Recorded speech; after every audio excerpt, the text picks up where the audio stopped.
Vous savez que je travaille beaucoup actuellement sur la solstitialité en astrologie, à savoir la question de la compatibilité entre des entités, des structures qui cohabitent et qui ont un certain nombre de points communs entre eux. Un des grands problèmes qui se pose, par exemple, c'est la compatibilité entre l'islam et le monde judéo-chrétien. Alors, ce qui distingue, à mon avis, l'islam du monde judéo-chrétien, c'est la notion de fils de Dieu, d'une certaine manière. Parce que, d'une certaine façon, cette notion de fils de Dieu, elle se retrouve à la fois dans le christianisme et dans le judaïsme.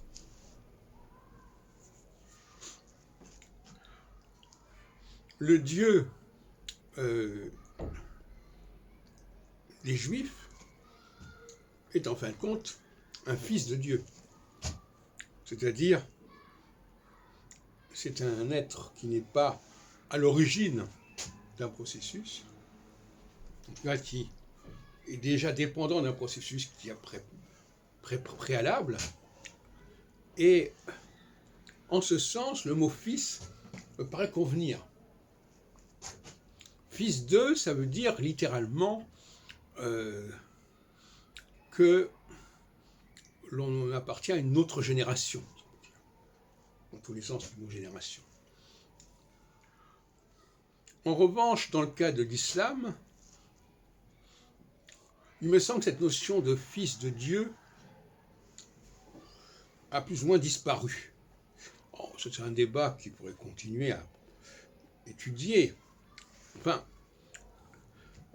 s'il y a une différence fondamentale, elle est là, sur le plan théologique. Et d'ailleurs, cette expression de fils de, on la retrouve évidemment dans le livre de l'Exode, d'une certaine façon, puisqu'il y est constamment question des fils d'Israël, Bnei Israël. Le mot fils, d'ailleurs, c'est le mot hébraïque ben, en arabe ibn. Et par conséquent, on retrouve sous une autre forme, je ne dis pas que c'est évident, enfin, quelque part, il y a une dimension commune à ce niveau-là. Fils de, ça veut dire ce que ça veut dire, c'est-à-dire c'est quelque chose qui est d'une autre génération.